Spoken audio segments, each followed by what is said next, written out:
We'll fire anyone who can't meet their quotas, the young section chief said, eager to scold me. I couldn't meet my sales quota this month, so I bowed my head and said, I understand, I'll resign. I was pushed to my limit mentally and physically, so I decided to leave the company. Oh, you're really quitting? It'll be tough for an old man like you to lose your job, the section chief mocked me. The day after I left, I got a call from a former team member on my phone. What's going on? I asked. It's bad, please come back, Mr. Watson, they said. Ever since I left, our clients had been calling nonstop, upset about my departure. Eventually, even the section chief had to bow and apologize to me. My name is Benjamin Watson. I lost my father to illness when I was a child. I'm sorry for always making you feel lonely, I told my mom.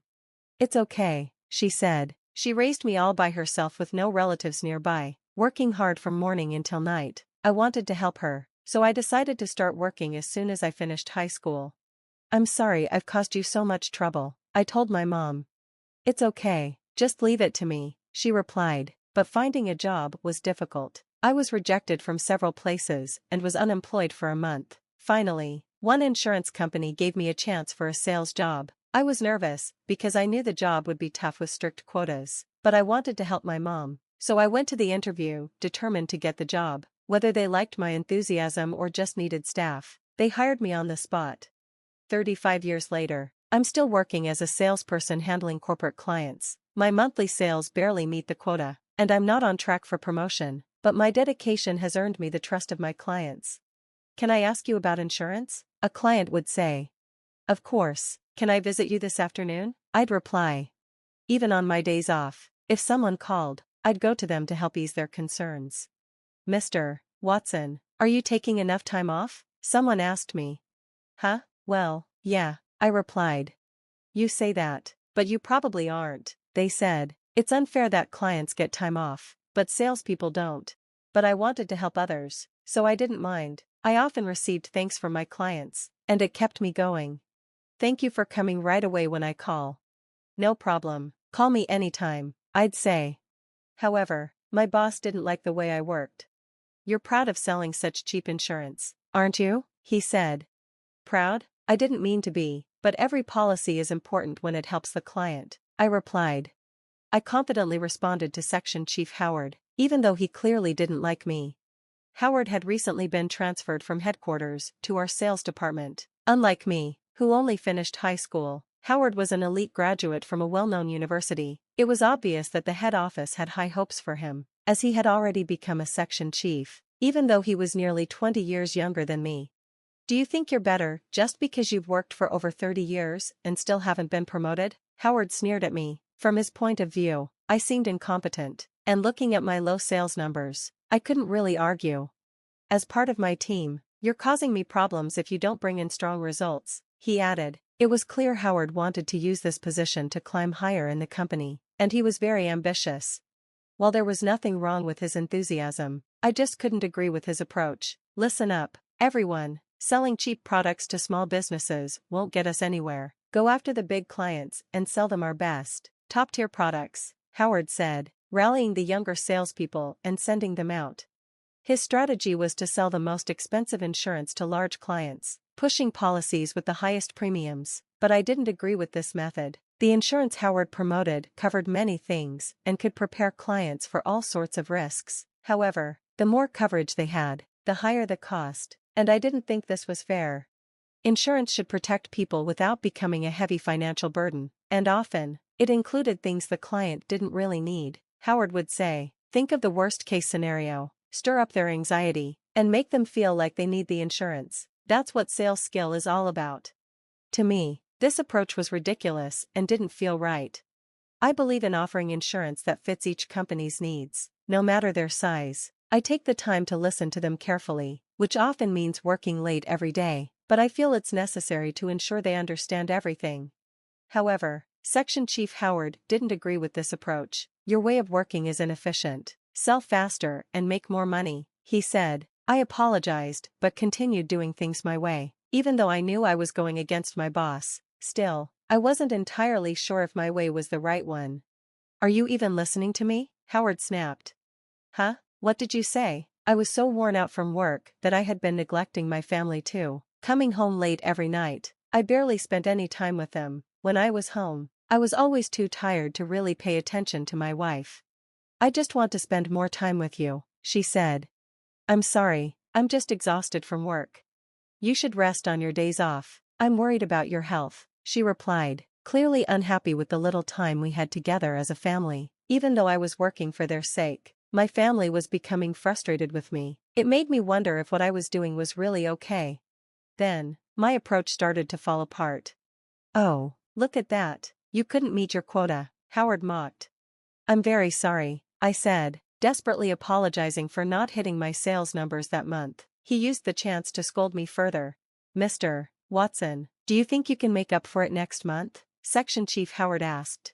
I hesitated. If I didn't meet the quota this month, the shortfall would roll over to next month. Since I was barely meeting the current quota, the chances of catching up seemed slim. If you can't, maybe you should consider going part-time, Howard suggested with a smirk. Part-time? Is that even possible for a salesperson? I thought, confused. If you don't want that, then you're fired, Howard added. Fired? The word surprisingly didn't hit as hard as I expected. While I couldn't say I had no regrets about the job, I had been sacrificing so much, including my family time. Maybe it was time to accept being fired and focus on the family moments I'd missed. I pictured my wife's face and made my decision. Understood, I'll resign.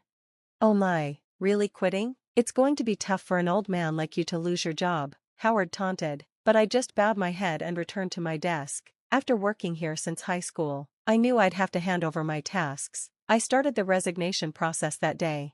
For the first time in ages, I came home on time. When I opened the door, my wife greeted me with a surprised look. At first, she seemed puzzled, but then she smiled. You're home early today, dinner's not ready yet. Can you wait? She said. Thank you, I replied. For the first time since we got married, I really watched her cooking, realizing how much time work had taken away from me. I've decided to quit my job, I told her. I see, she replied without asking for details. The next day, I submitted my resignation to Section Chief Howard, who seemed pleased. Please finish the handover quickly, he said with a broad smile. I cleaned up my desk and explained my duties to the person taking over. Until I officially left, I visited clients with my replacement. Mr. Watson, you're quitting? Many clients asked, trying to persuade me to stay. I politely said my goodbyes, and a month later, I left the company. It was sad to leave a place I had worked for so long, but my heart felt lighter. Surprisingly, my wife seemed to be in a good mood, even though I was now unemployed. You're not worried that I don't have a job anymore? I asked. Not at all. I was more worried that you were working too hard and might collapse one day, she replied. My wife had always been concerned about me because of how much I worked. You've worked so hard for so long. It's okay to take a break now, she added. Thanks for always worrying about me. How about we take a trip? We've got plenty of time now, I suggested. That sounds wonderful. Let's go to a hot spring and relax from all those years of stress, she said, excited. The next day, we set off for a hot spring trip. While I was enjoying the time with my wife, I got a call from a former team member. What's going on? I asked. It's terrible, Mr. Watson, please come back, he said, sounding panicked. He explained that ever since I quit, the company had been getting non-stop calls from clients who wanted to cancel their contracts. The situation had gotten so bad that it was disrupting their work. Not only are the calls overwhelming, but if we lose all these contracts, the company is going to be in big trouble. Can you please come back? He begged. I'm not coming back, I replied. What? He exclaimed. Just handle each client with care and sincerity, that's all you need to do, I said before hanging up and turning off my phone. My wife, who had been watching, looked confused. What happened? She asked. My former team member asked me to come back to work, I explained. So, they finally realized how valuable you were, huh? She said, smiling. Although I missed my work, I knew that if I went back, I wouldn't be able to enjoy these moments with my wife. Seeing her so happy made me realize it was worth staying away from work. After that, I blocked any more calls from my former colleagues and focused on enjoying our trip. While we were out for a walk, my wife invited me to an old-fashioned cafe. This place is lovely, I've always wanted to come here, she said. You really know your cafes, I remarked. At my comment, she looked a little sad, and I wondered if I had said something wrong. You know, visiting cafes is my hobby, she said quietly. Oh, I didn't know that, I admitted. Yeah, cafes are trendy and have cute food, lots of women enjoy them, she said with a smile. I'm actually a certified barista, did you know? Wow, that's amazing, I said, genuinely impressed. I remembered my wife mentioning before that visiting cafes was her hobby and that she had a barista certification. Her voice became a little sad, and I felt a pang of guilt. When I was working, I had been too tired to really listen to her stories. It's okay, she said, when we get home, I'll make you some of my special coffee. True to her word, after we returned from our trip, she made me a cup of coffee. It was completely different from the instant coffee I was used to. This is delicious, I can't believe I get to drink this at home, I said, amazed. I'll make it for you anytime, she smiled. From that day on, my mornings began with the coffee my wife brewed for me. As I spent more time with her and my family, I realized there was so much I didn't know. Regretting how much I had neglected them, I decided to make family time a priority from now on. I used to work for a company, but now I'm excited to start something new. No matter how old you get, starting fresh can be nerve-wracking, but I knew I'd be fine with my wife by my side. Together, we opened a small cafe. When I was unemployed, my wife shared a little dream with me. I want to work in a cafe I love, living a relaxed life in our old age. So, we took my resignation as a chance to chase her dream together. At first, the customers were mostly her friends, but word spread, and now our business is thriving. With my sales experience, I was good at serving customers, and my wife enjoyed chatting with friends while working. She always seemed so happy. Welcome, I said to a customer one day, only to be surprised when I saw it was Chief Howard. His eyes widened when he saw me. I smiled and led him to a seat. Is this your new job? He asked. Yes, I started it with my wife, I replied. It looked like Chief Howard was in the middle of his workday and had decided to stop by. He used to stay at the office, but it seemed like he had been visiting clients more since I left. You look really happy now, Mr. Watson, he remarked. Do I? Maybe, I said. It made me realize how tired I had always been at the company, especially since I hadn't been able to spend much time with my wife. Now, I could enjoy work and time with her. You seem to be having fun, I told him, noticing that he looked more energized than before. I'm trying to be more like you, Mr. Watson. You're my goal, he said. Then, checking his watch, he stood up. I'll bring the whole team next time. Thanks for the meal, he added before leaving, looking lighter on his feet. I believe Chief Howard will continue to grow from here. Later, my wife called out, I made coffee. Thanks, I said. After closing the cafe, we sat side by side at the counter, sipping the coffee she brewed. It had been another busy day, but it was enjoyable. Sitting there with my wife, talking about the day, felt calm and special. Thank you for everything, I said. Why so formal all of a sudden? She laughed.